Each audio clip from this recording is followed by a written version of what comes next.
Hey everyone, thanks for joining us here at Book Blather. If you're new here, I'm Dave, this is Olive, and we try to have a little fun while we talk about mostly books, sometimes some other things, to help spread the joy of reading. So a little late getting this one up, we wanted to do our review of basically stuff we read in the first half of June. So we had a little bit of a break there because we had family visiting, so for over a week we did not literally read nothing. But we did read a fair bit of stuff the last couple of weeks. Reasonable amount. And, we do a lot of live streams. We just did our usual, on Thursday, we did our usual show with Gareth over Book Songs and Other Magic. We did our show, Is This Thing On? And then we just did a live stream with Cliff over at Cliff's Dark Gems, which was a lot of fun. We talked a lot of horror. And if you're not familiar with Cliff's channel, we'll link that below. You should definitely go check that out. So we want to thank Cliff for having us on. So today we wanted to do our mid-June, or whatever you call this, 2/3 June wrap-up. And so we read a few things. So the first thing that we finished in June was Horror Store by Grady Hendrix. So this is sort of a light horror that was published back in 2014. We read this because we had previously read the book,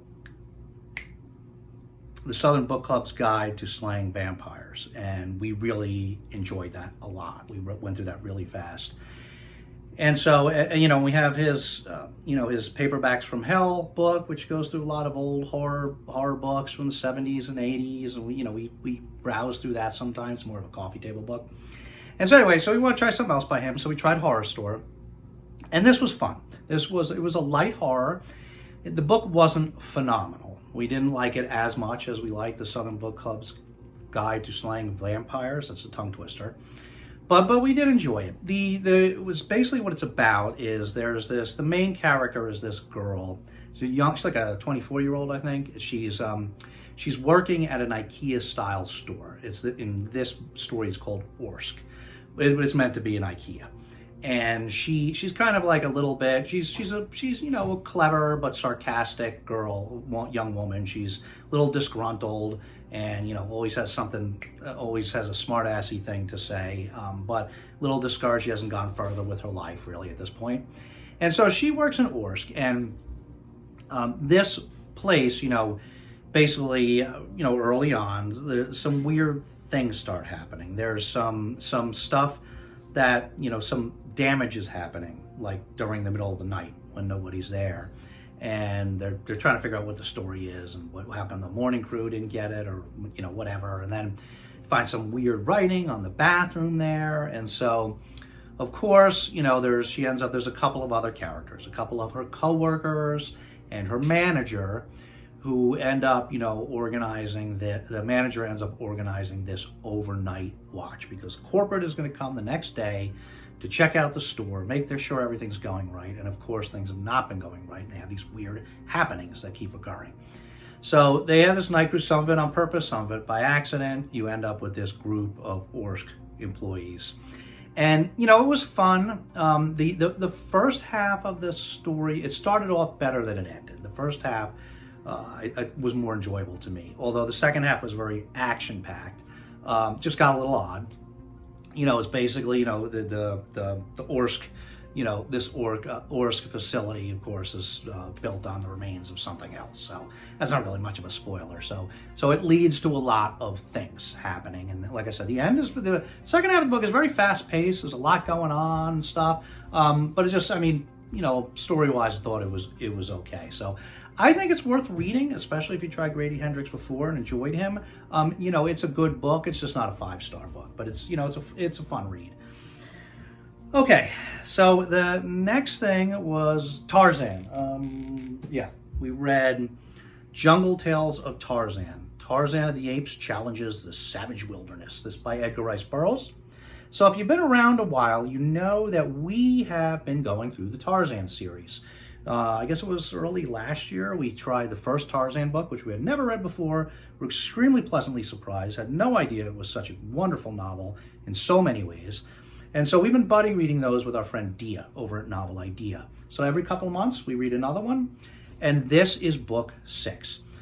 Dia and I have both enjoyed we're glad we started on this project. We've enjoyed every Tarzan book that we've read. None are quite as good as the first one, but they're all good. They're all enjoyable.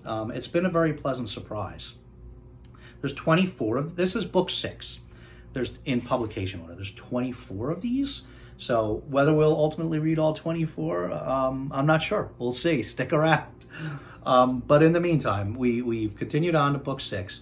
This is unlike all the ones that came before it in that this is a collection of short stories. So these stories first appeared in Blue Book magazine from, I think, like September 1960, the fall of 1916 to the summer of 1917. I think it was like September to August. It appeared monthly, these stories, in that magazine, and then it was put into book form in 1919. Did I say those years right? 1916, 1917, and then in book form in 1919. And this version, you know, we've started to collect the Tarzan that we decided we're going to read all, or at least most of these. We started to collect these in these Ace Science Fiction Classic editions, which we really like a lot, and we've acquired a number of other, you know, science fiction, fantasy novels in these old Ace versions. We found out after the fact that I think Michael K. Vaughan told us, and so now we went and looked at some publication lists and things, that not all the Tarzan books were actually published in this version. There was publications rights disputes going on between, you know, Ace and Ballantine, and so, you know, one got some books, one got other books. So there's a bunch of these Tarzan books that are published in this Ace Science Fiction Classic, but just some of them. And it's random, or somewhat random, and there's like different. So like the next one is not available in Ace, I don't think. But then there are others later that are. So that's a little distressing. So I'm still gonna keep trying to put the rest of these together, but I'm gonna have to collect it in a different, probably the black binding collection, which I think is a full set of all 24 books. I'll have to start working on a different format to collect them in. So, but I digress. This book, it was pretty good. So these stories take place. So the original Tarzan novel, it's over the course of a good part of Tarzan's life. You see him as a baby and how he first, you know, became Tarzan, and you see him grow up a little bit, and you see him then as becomes a little civilized. So it's a large swath of his life, and so this takes place kind of like in the middle of that book. This is Tarzan when he was younger, you know, when he's with his ape tribe, the tribe of Kerchak. He's living with them and a contributing member of that tribe of apes in the jungle, but he's still young and he's still learning things. This book was pretty cool. Each of the stories, you know, covered like a different thing. So, you know, some of the earlier stories, like he was learning about like first love, and he was learning about, you know, what is it like to have a child, and learning about these different things, and how, of course, these things maybe can't work the same for him because he's not like all the other apes. So learns, you know, it's kind of like a coming of age, like a Tarzan coming of age collection. And then some of the later stories are you get to see a little bit more, you know, these are his first encounters with like the other human tribe that lives in the jungle, and you start to learn, or we start to see some stories that add a little bit to him, the legend of Tarzan, like the myth of Tarzan, that there's some of these other humans that live in the jungle and that live in these tribes and things. He starts to become known as like, what is it, the White Devil, or the White Devil God. He becomes kind of legendary with this like mythology behind him because of the way that people interpret or misinterpret some of the things that he's done. I mean, he does incredible things, but then also, you know, they're not. It's not a civilized jungle, so they're misconstruing some things, and so the legend of Tarzan grows. So some of the later stories, when he starts to get very clever and engage in some trickery and accomplish some really great feats, you start to see some of that stuff. So this was enjoyable. It was a nice change of pace. I would have to say that it is probably my least favorite of the 6 Tarzan books that we've read so far. One of my least favorite, probably my least favorite. But that's not a critique because we've enjoyed all 6. So it's just maybe because, no doubt, because of the different format. They were all short stories, so it didn't really have the same kind of feel as the novels did. Not really like much time to develop a real plot and build tension and suspense about what's going to happen. Not that there's ever a whole lot of suspense, but So, not a ton can happen in each story. So, but it was enjoyable, just like all the other ones. So we had a fun time reading it. Okay, then we read The Poison Belt. So, as usual, we've been kind of mostly sticking to our TBR stuff for this month, but we veer a little bit. So, one that we had not planned, that we hadn't mentioned yet, was The Poison Belt by Arthur Conan Doyle. And so this is an old book that was published in 1913. And what this is about is many people I think this book is much less well known than the previous one, The Lost World. And so The Lost World, this book, The Poison Belt, it follows basically the same characters that were prominent in The Lost World. We see Professor Challenger, we see Professor Summerlee, Malone, main character Malone, and what was the guy's name? Sir John, what was it? What was his name? Roxton something? You need to pick me up? Sir John Rox? I don't know where anyway, so you see these characters again. What's happening is Challenger realizes that the Earth is going to pass through the poison belt, right? And so, a lot of us just tend to view ourselves on this sort of stationary Earth, but of course the Earth is actually traveling, and the solar system are traveling through space at incredible speeds. We will pass through and interact with so many different things all over the place. And so the Earth is passing through what's called this poison ether, they call it, basically a huge like cloud in space that's poisonous, or so Professor Challenger posits. And so the friends get together to try to basically weather the Earth's passing through this poisonous ether. And they're together, some pontificating, so they're trying to weather it. A lot of pontificating happens, a lot of discussion. It's very dialogue heavy, the story, and the aftermath. And so I don't want to say too much more than that because I don't want to spoil it. But it was pretty good. I mean, it wasn't not phenomenal again. Nothing we read this month was phenomenal, actually. They were all just like pretty decent.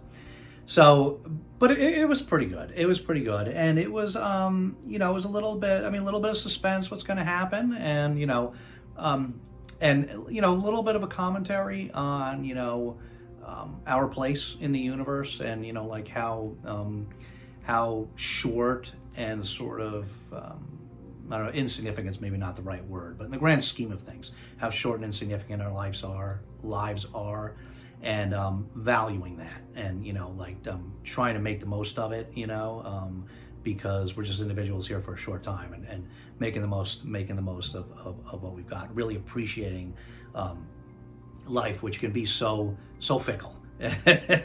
So it was neat. It was a neat little story. It's not one of those ones I'm going to highly recommend, but I thought it was worth reading. It was decent. Okay, and then we read graphic novel for those that are actually open to graphic novels, which I highly recommend. Not the superheroes comics and graphic novels are not good. We enjoy those too, right, Olive? But there are so many superhero graphic novels that can be real masterpieces. And so one that we've started reading now is the first thing is we read volume 1 of Something is Killing the Children. So this is written by James Tynion IV, who's probably most famous for his Batman run, but he wrote a popular series called The Woods for, I think, Boom Studios or Image did that. One of them did that, which we read most of that. That was pretty good. That went for many issues. So this is very popular. A lot of people like this. Written by Tynion and illustrated by Werther Dell'Edera? I'm not sure. So a lot of people like this. We enjoyed it. We're still kind of, we are really enjoying it, and we're going to keep going with it, as you will see. It's, I guess I would say it's a little slow. It starts off with a bang, but it's a little slow development, but it's good. So the writing is good. The art, I am not a big fan of this style of art. I know a lot of people are. I just want to give you a couple examples. Let me give you some hopefully I'm holding that right so you can see it. But I don't know, this sort of more like, I don't know what you call it, but it almost looks more like splashy sort of artwork. So I know, like I said, I know a lot of people like that. I'm not a big fan of that. I don't hate it, but I'm not a big fan of that style of art. But it's fine, and I am enjoying the writing. And what this is about is, as it says, something is killing the children. So there's this town. What this first volume introduces us to is there's this town where something is abducting and killing children, very viciously. And it's so some of this art is a little bit graphic. It horribly killing these children. They keep finding that have been mangled, and suddenly, so they're trying to figure this out, and suddenly this strange woman, Erica, shows up in town.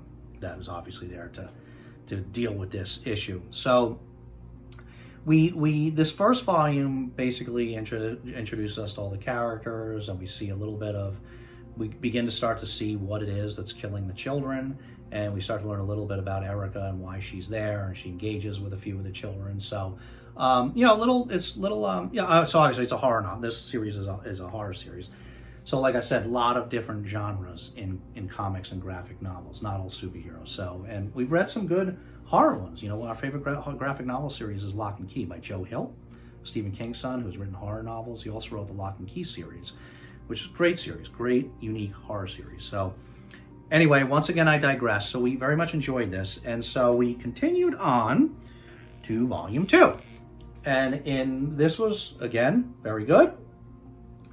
This one is, you start to learn a little bit more. You begin to learn a little bit more about, I don't think this is really too much of a spoiler, but what's killing the children is the children can see what's killing them. The adults, for the most part, the adults cannot. And so that's part of the problem. And you learn about the nature of what's killing the children, which I'm not going to spoil. And you learn more about the House of Slaughter, which is where Erica comes from. And so, it gets a little more into the story and about them, Erica, along with some help, trying to combat this thing that's terrorizing this town. Erica has some experience in this sort of thing, because this is not the first town that it's happened in, obviously.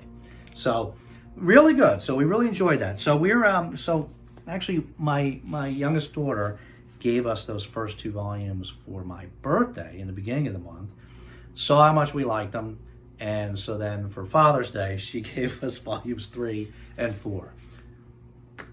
It's volume 3, that's volume 4. So we will soon be reading these. We're definitely continuing on. I'm not sure how many volumes there are, but we're enjoying it, and we're assuming we're going to keep enjoying it. So I'm sure some of you have probably already read this, because it's pretty popular. A lot of people love it. So let us know if you had. As with any of these books, of course, that's all we've got to cover for the first half of June. We are pretty much planning to stay with, we had talked about reading towards the end of June when we go on vacation, and but that was it for this month. What did I say? We said Horror Store by Grady Hendrix, Jungle Tales of Tarzan by Edgar Rice Burroughs, The Poison Belt by Arthur Conan Doyle, and the first 2 volumes of Something is Killing the Children by James Tynion. And so let us know if you've read any of those, or you're planning to read any of those, and what your thoughts or hopes for them are. If you don't have anything substantive you want to leave, you can always leave Olive a puppy emoji, because she does always like to see those. Right, Olive? Olive's had a busy day today. So, as always, thanks so much for watching. We will see you again very soon. But in the meantime, take care of yourselves and each other, and we'll see you next time.